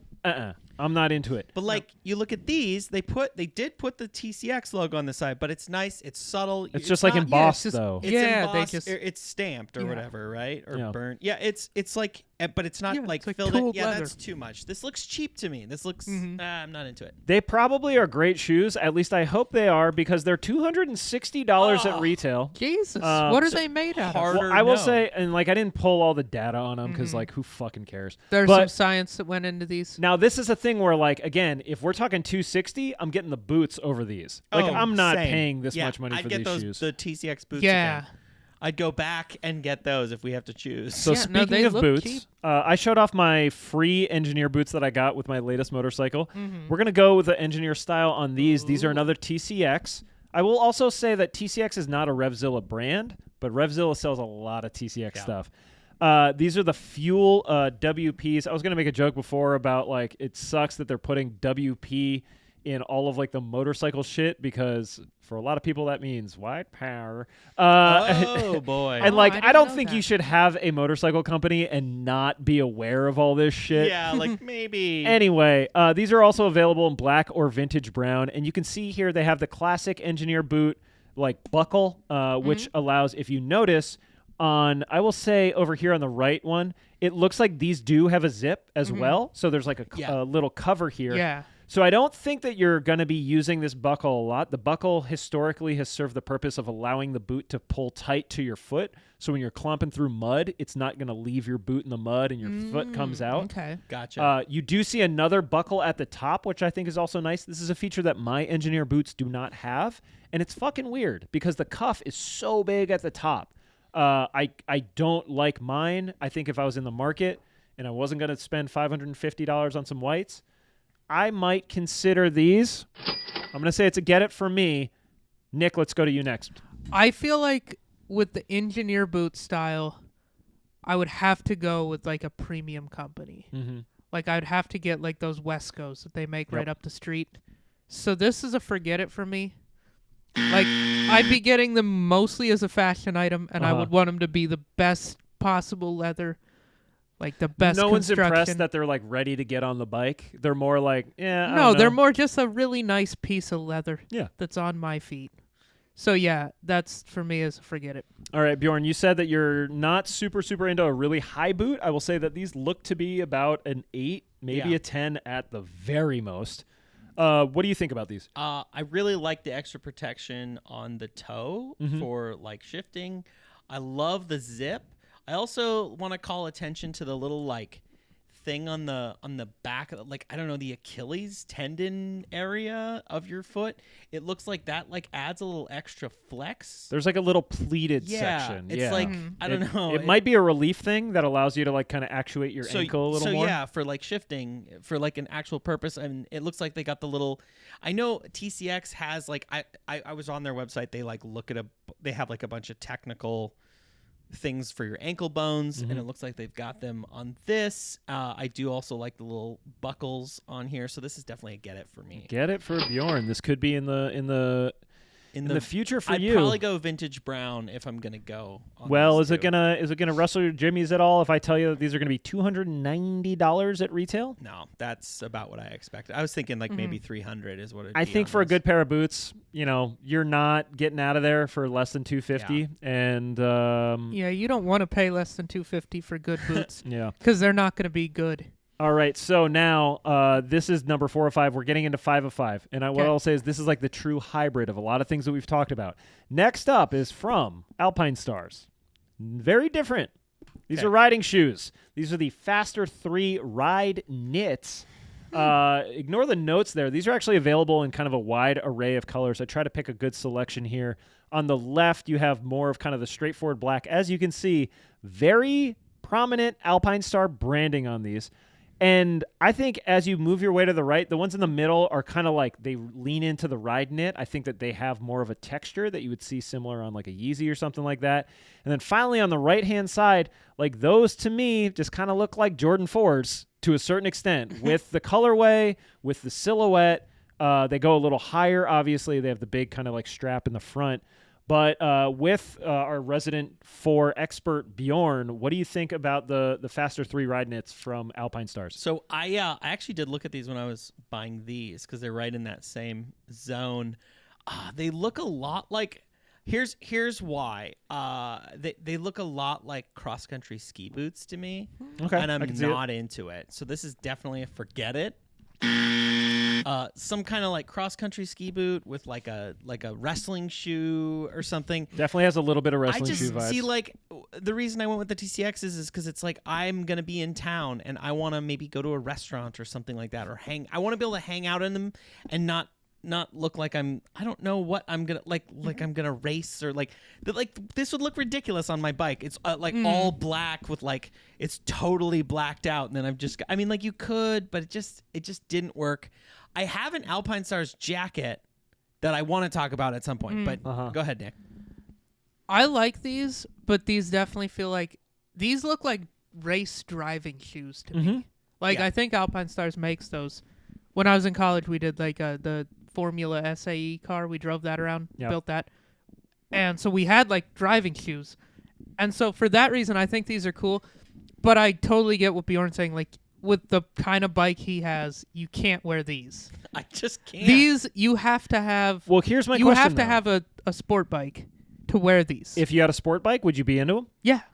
Like More. If I had a sport bike... And like I would go to one-piece leather suit? Yeah, I'd go to PIR in full fucking race gear, and I would like wearing race these? around. I low-key want... I don't know. Well, no, I feel like Something I want that the looks full like boot. that. So I'm assuming here that, Nick, you are a... This is a get it. For Oh! me. Oh, it's a get it! Yeah. Wow! They've got a specific purpose, but I like they look like you're racing. Yeah. You know? Like a Ferrari shoe. Yeah. They're a race. They look like a driving shoe to I me, rescind and I like that buzzer, and I'll hit it one more time. That's a get it from Nick. Oh. And no, don't get excited, because guess what? Fuck this shit. And for this specific reason, I think that like if you're in, first and foremost, I'm not a big riding shoe guy. Like I want boots. I think to your point, like if I were then to get into like a more sporty style bike, I think that I would want to have like a more sporty style boot. So not necessarily like those Tech 7s that we were looking at before. Like if I was like a track guy, I would definitely be in something like that. But for around town, like I'm a big like not wearing normal ass clothes. Like I'm not like a Vans and like denim guy on my bike. I am like I'm a boots and denim guy, or like my riding denim if I'm wearing that shit.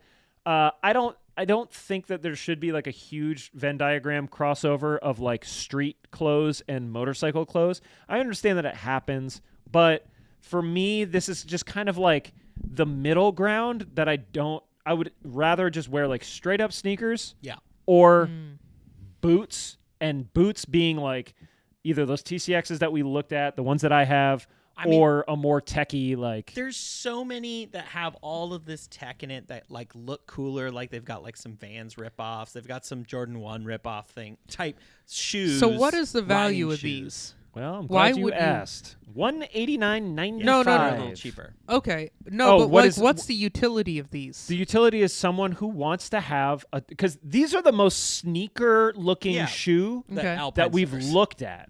So I think like part of the reason why I wanted to throw this and get it or forget it is because I do think that there's more parallels to be drawn here with these shoes and a lot of the shoes that we talk about regularly on this show. So I think like if you're someone who's like, yeah, I'm a really big Jordan guy, I want to get something that's like kind of in that vein, but does offer a little bit of protection. Now the funny thing is these are the same price, if not cheaper, than some Jordans at retail. Right. So these look like they'd be very flexible.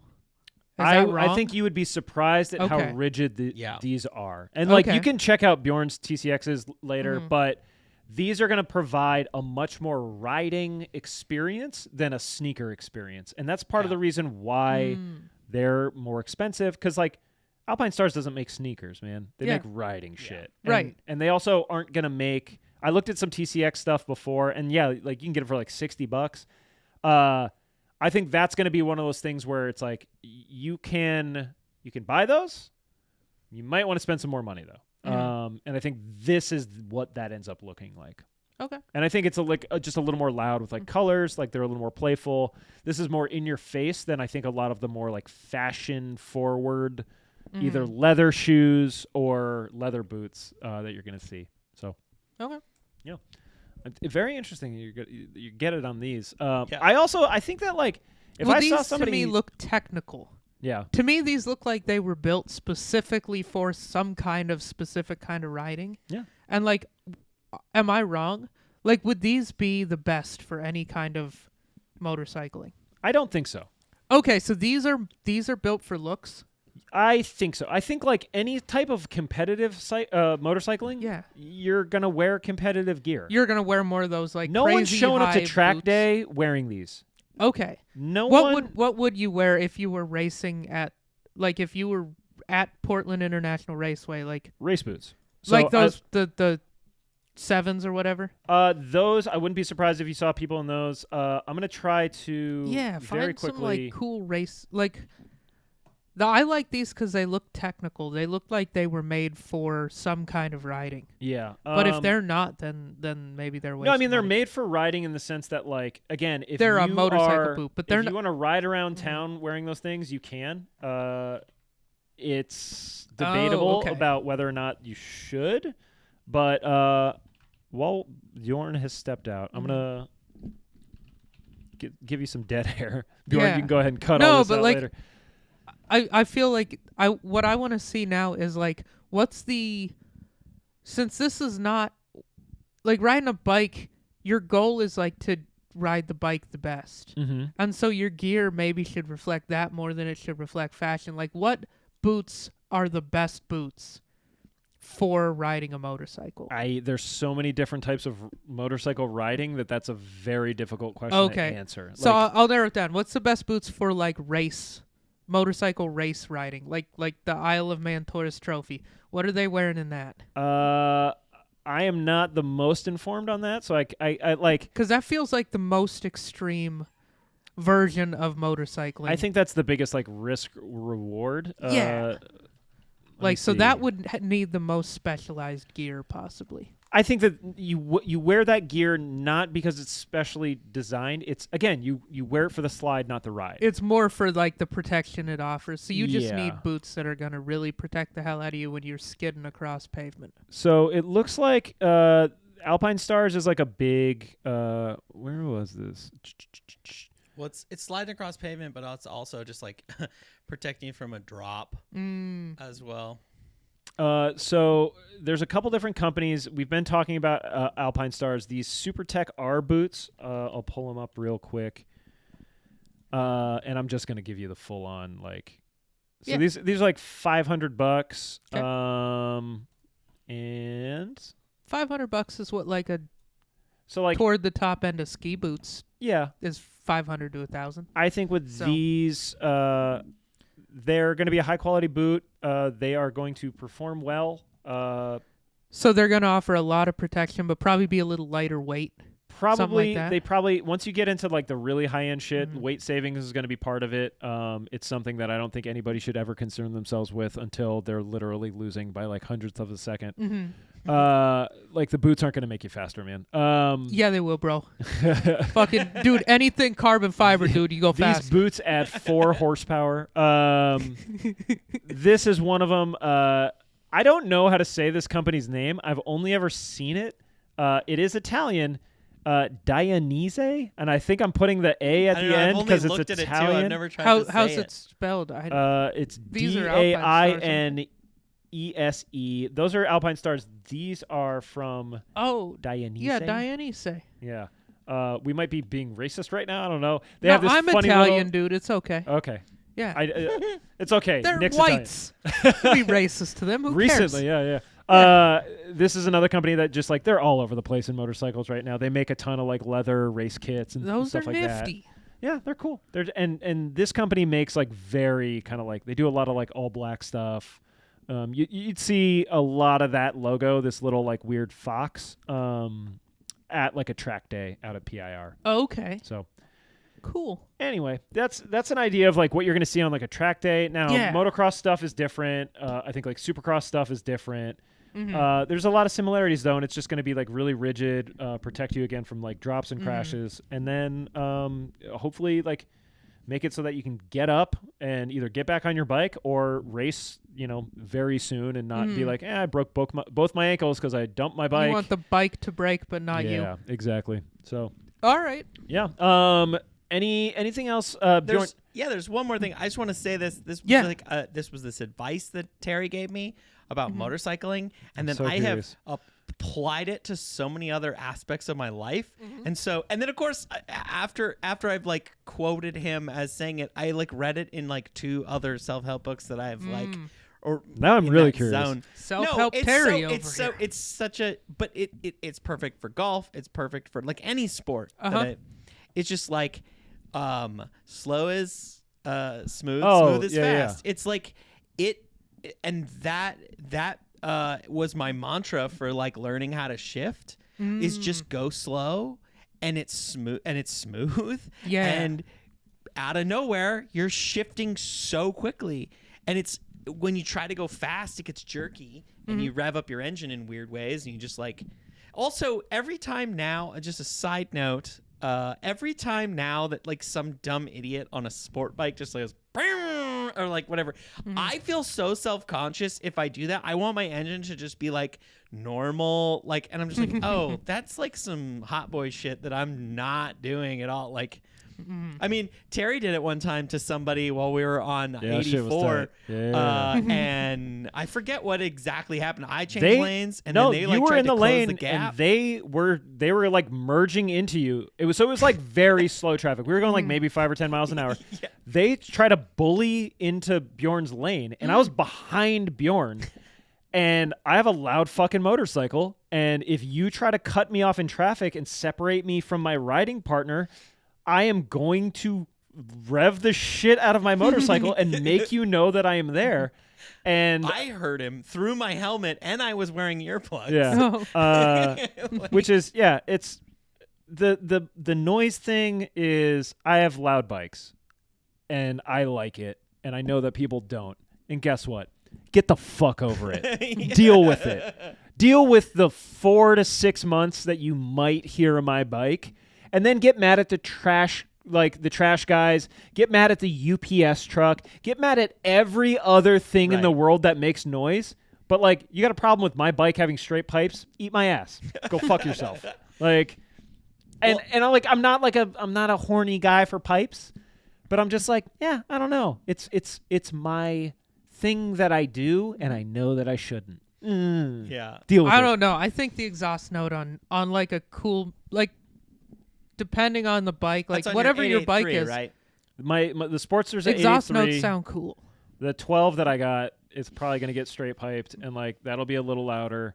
But it's also like I don't ride my. Now this is the difference. I don't ride my bike like a fucking prick. Like when I'm in my neighborhood, I am mindful of the fact that I have a louder motorcycle, so I don't rev that shit up real high. Yeah. You don't start it up at midnight. I just don't run it for a bit. The bummer is like I don't like starting my bike. Like I've considered being like, oh, should I get like baffles for my pipes, or should I do this, or should I do that? And the thing is, I'm such a neurotic stress case that like I talk to my neighbors. I'm like, hey, I'm so sorry about the bike, and they're like, dude, I don't notice it. It's not that loud, and I'm like, oh, okay.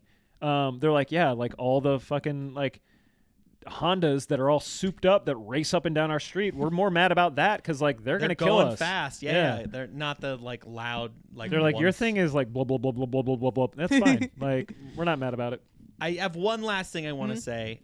For me, game changer for my bike. I'm a huge wuss on my bike. It's fine. I have no. You're new to it, dude. You've only been riding for a year and a half. Like I get nervous. You should be a wuss because like, it's safer. Like there's a specific couple. I disagree. turns. That's bad advice, but we'll talk about that off air. well, I mean, you gotta to an just- extent, but I feel like it's better for you to ride a little conservatively than to go balls to the wall and crash into a wall. I agree with that. But Yeah. sometimes you got to take some stuff with some speed, which I'm not afraid to do. Sure. But But- you're new to it, so like you can cut yourself a little Actually, slack. what scares me mostly is like traffic. Like that shit is scary because I've had a few people do some dumb shit to me that I did not appreciate. Where like passing me in my lane, just in my lane, like with me, is not a fun thing. Right.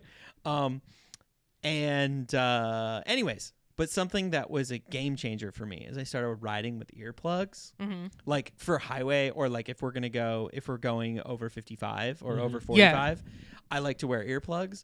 And I don't know what it is. I'm more calm. I'm more focused. It's like Does it like cut out mostly like wind noise? I imagine is what. yeah. it would cut There's a out. lot of wind noise when you're, but it just for some reason I'm a little bit more relaxed and I can stay focused and it's a better experience when I started riding with earplugs. Nice. That was just like a random thing. Like I like read that it was like good to do or whatever because it is loud. I mean, it's not so loud when like even because this cuts a lot of noise, but once you're up in that basically above 45, it is pretty loud and it's just. Dude, it's so wild. Like this is the last thing I'll say, and then we will get out of here. About riding a motorcycle versus like driving your car is like I didn't realize how distracted I am in my car and how much I just am like not paying attention sometimes until I'm like dude, it is so meditative. Like when you're on your bike and you're just like, wonder what time it is. Nope. Back to the road. I wonder. Oh, like you feel like your phone vibrate, and you're just like, nope. Like, yeah, I'll Back check to that the road. later. Even if you're sitting at a stoplight, you're like, it's pure driving. It's pure driving. Like I actually don't even like using my GPS because it takes my eyes off the road too much. Where I've looked at it, I've glanced down at it. I mean, I get lost all the time, but you know what? That's half the fun of riding a motorcycle is getting lost or like we hit a parade one time. We're like, no, we're not in the parade. We're going around the parade. But just that experience of just like it's pure driving. And it's just you and you're alone. There's no distractions. It's constantly back to the road. Like anytime your brain starts to like, because I'm like super ADD and like I'll start to daydream off and then it's just like, nope, back to driving. Like just back to driving. And it's just something about that is really cool to me. Yeah. And I just wanted to mention No, that that sounds before I got fun, out of too. here. What I'll mention is motorcycles are fucking whack. Don't get into them unless you come talk to me, and then get into them. But like, don't do anything that I don't like, because then I'll be a mad guy about it. And yeah, I don't know. This is taking a weird turn at the end. Motorcycle guys are the worst. I've like recently kind of. Let me put it like this: motorcycle guys that are monolithic. And all they got going on is motorcycles, get a hobby.